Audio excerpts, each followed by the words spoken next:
right, you guys, with this video, I feel like we've covered all of our bases with McCall's 8020. I did a whole sew along, 4 parts where I showed you how to make view A. And then I did another video showing you how to raise the neckline, which you can see here. This is the raised neckline version. The version without the neckline raised comes down to here. So it's a little bit more cleavagey, a little bit more sexy, maybe, I guess, depending on how full busted you are.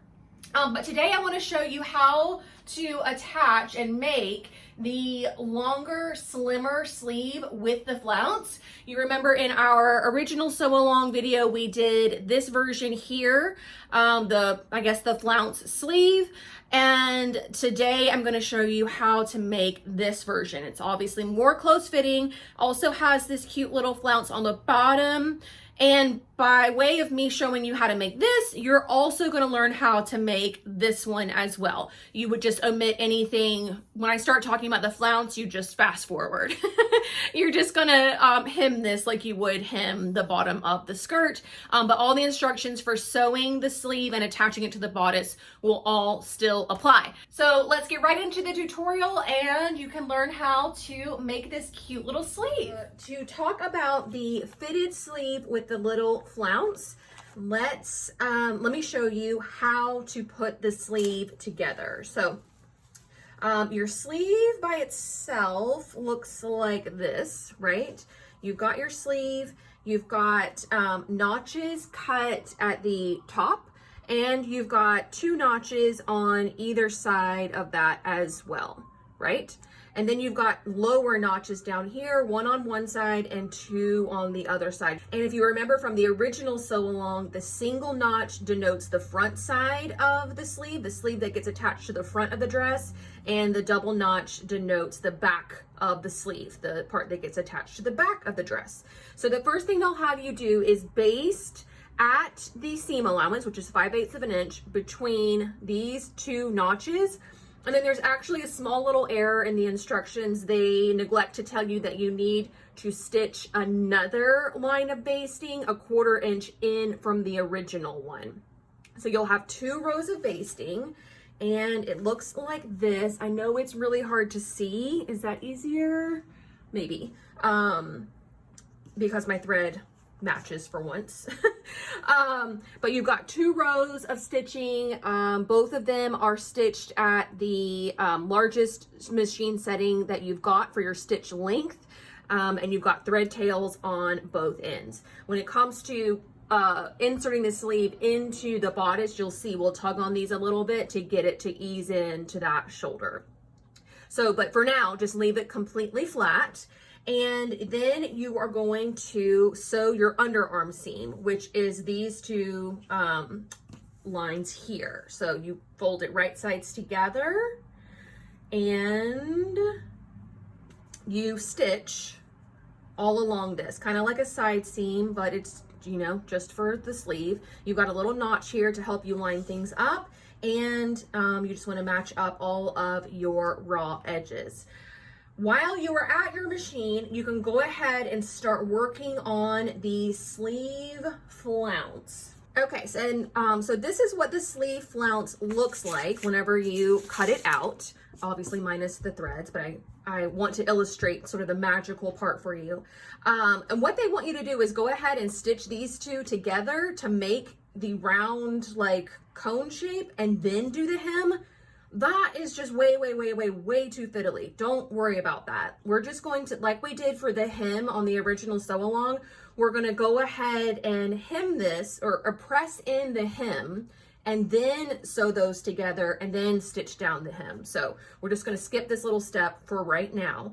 But they want you to stitch 1/4 of an inch at the longest machine stitch length you have.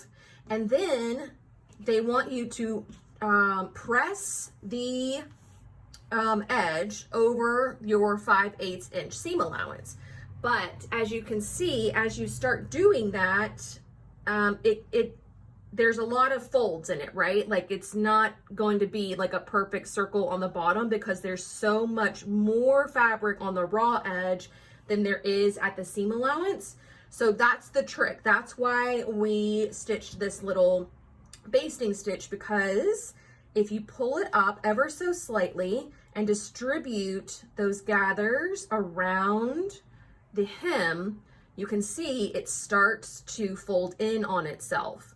It's really magical, really cool. It's a neat, neat, neat little trick. And so when you're done doing that, this is what you have.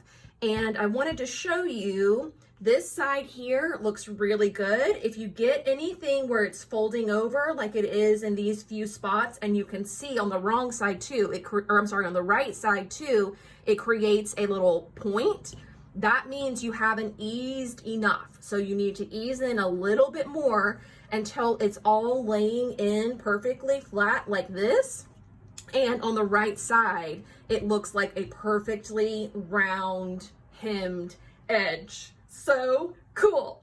Okay, so I am going to go get most of this stuff together, and then I'll show you how to attach the sleeve to the bodice. All right, so at this point you have a sleeve with the little ruffle flounce hemmed fully on the bottom. Also, obviously, if you don't want to add this little flounce to the bottom, then you would just hem the bottom of your sleeve like we've done with the skirt hem before. So I just want to point out that if you were looking for instruction on that, it's really just a regular straight up hem. Okay, so we've also got our dress here. Now, as I pointed out before, there is a front and back to the sleeve and a front and back to the dress, and we need to make sure we match those up correctly. So you want to refer to the bottom set of notches. This one here has 2 notches. That means this is the back of the sleeve, and it needs to get matched up to the back of the dress. You can see on the back bodice, there's also 2 notches. So we need to get those 2 things to match up. So what I like to do is turn the dress inside out versus turning the sleeve inside out. And then when you match up your side seams, so you've got your sleeve underarm seam and you've got your dress side seam, you want to make sure that the double notch here matches up with a double notch here. So those are not going to match. So it goes on this side, because when we put the sleeve in the dress, matching up our side seam and underarm seam, wrap this around, we've got a single notch with a single notch, and then on this side we've got a double notch with a double notch. Do you see how that comes together and how you're able to tell which side the sleeve goes in? These lower notches, the single one needs to match with the single notch on the sleeve, and the double notch needs to match with the double notch on the sleeve, okay? And once you have that, then it's just a matter of kind of pinning around this circumference. So we're going to match up our side seams. The seam allowances always get pressed toward the back, so those go toward the back. And then I will, similar to the flouncy sleeve that I made for the actual sew along, I will pin at a few distinct points. So one is the lower notches, and the distance between here and here should match up 1 to 1. There shouldn't be any easing at all. Then as you come around, we've got another single notch on both the sleeve and the bodice. So you want to match those up. Then you want to come around to the top notch of the sleeve. It gets matched up to the shoulder seam of the dress. And again, the seam allowances get pressed toward the back, so make sure to pin that correctly. Then continuing to come around, we've got single notch again,